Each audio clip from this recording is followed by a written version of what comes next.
Join us in The Lover's Hell, a gripping true crime documentary that unravels the harrowing tale of Liana and Philip's fateful journey.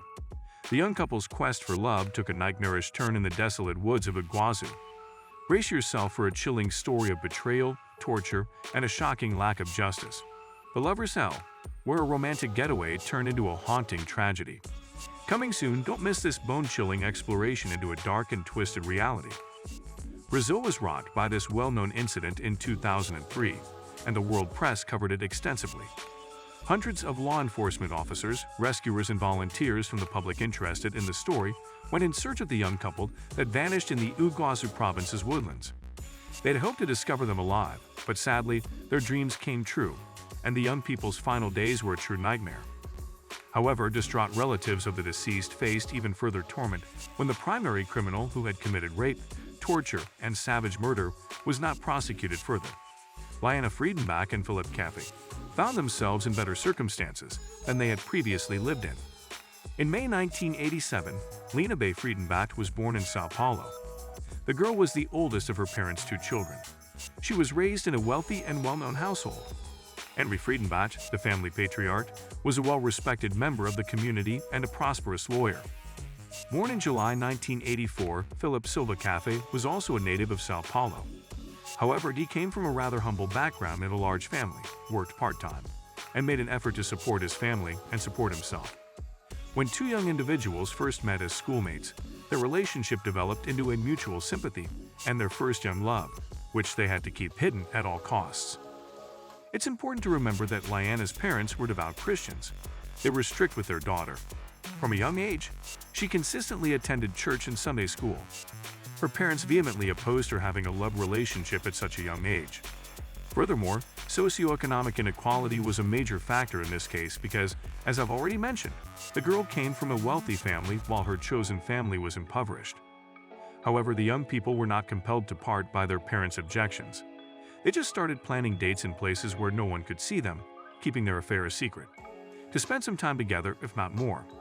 The couple decided to take a final trip in the fall of 2003 and spend some time away from everyone, traveling to a distant, desolate place to spend some time alone. They took great care to prepare for what they knew would be an interesting journey. Above all, the boys made sure they had a solid alibi to explain their absence and avoid raising any red flags. Philip announced to his parents that he would be going camping with his buddies. Conversely, Lynette had no better thing to say than that she was going on a tour with the church people. She was positive that her parents would accept her explanation and allow her to leave.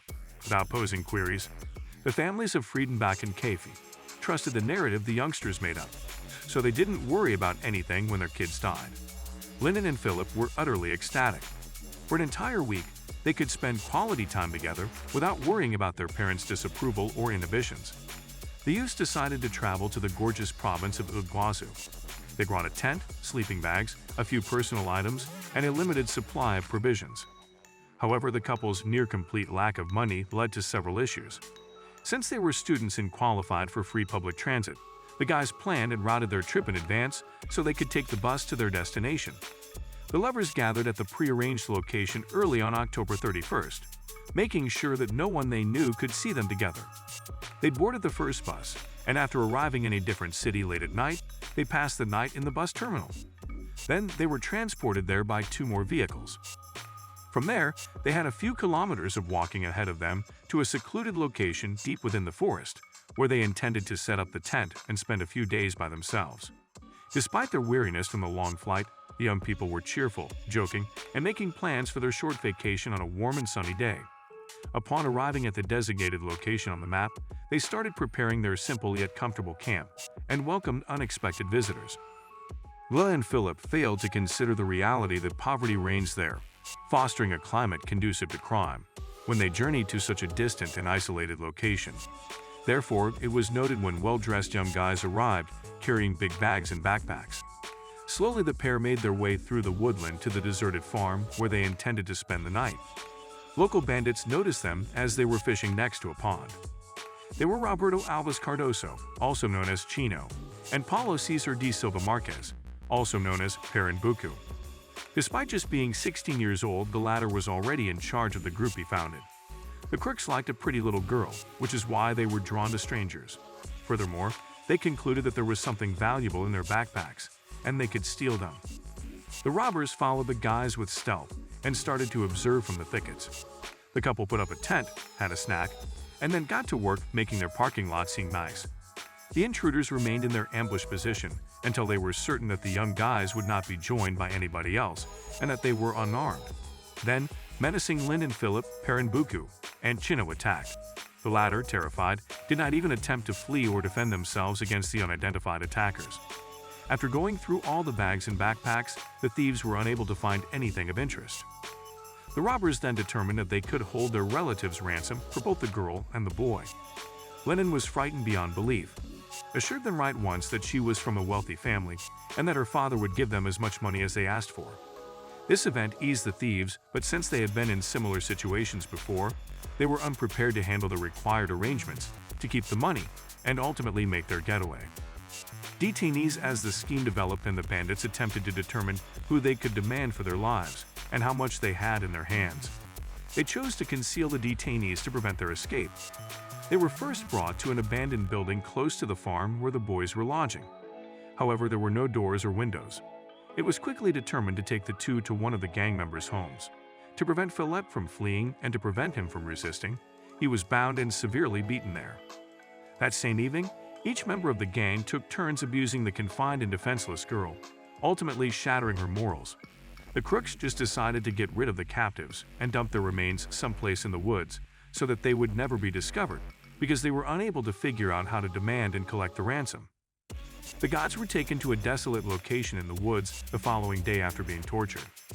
The only partially deceased after leading them far into the forest, Philip Pandaku, heard a gunshot and the bandit came back by himself. Despite the kidnapper's best efforts to convince her otherwise, Lyanna came to terms with what had transpired and recognized her beloved was dead. For the stunning young Lyanna, they had different ideas. Her goal was to remain a plaything for the scoundrels until they grew tired of her. More so given that nobody had begun searching for the missing boys at that time. Her parents learned that there would be no church-sponsored excursion trip a few days after their daughter left. Since Lyanna's friends are unaware of her whereabouts, the family assumes that she has run off with her boyfriend. They promptly got in touch with his parents to inquire about the whereabouts of their kids. However, the family of Cafe was certain that their son had gone camping with his friends, thus they were unable to assist in finding the pair. The fact that the two young men had not spoken for several days and had switched off their phones made matters more difficult. With the help of his resources and connections, HRI was able to train all of the city's police, and gradually they were able to rebuild the path the young people had taken when they had used deceit to flee their homes. The youngsters boarded their final bus in Mbukwazu, and the police arrived there shortly after. And after that, their path went into a desolate forest. Their phones were last seen online there as well. Police officers were involved in a massive search. After learning about the situation, concerned individuals and rescuers decided to assist. A prominent local businessman also contributed to the operation by lending his helicopter for aerial reconnaissance and disseminating leaflets with images of the missing youths. It didn't take long to locate their camp, which was extremely frightening. Even though there was no visible evidence of fighting or blood, it was obvious that a horrible incident had occurred. Following this diagnosis, the offender was moved to a closed medical facility where he would receive treatment that was required of him as well as rehabilitation.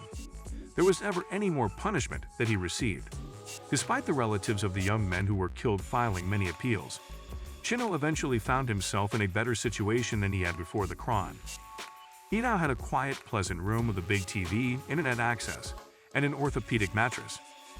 He is fed 4 well-balanced meals a day according to a personalized menu as per the guidelines of the hospital where he is being detained. The anticipated cost of his maintenance each month is $2,500.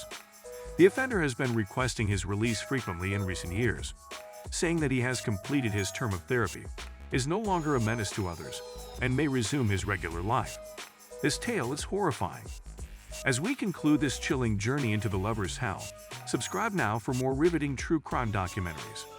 Stay tuned for the darkest tales that uncover the shadows of human nature. Hit subscribe and never miss a story that will send shivers down your spine.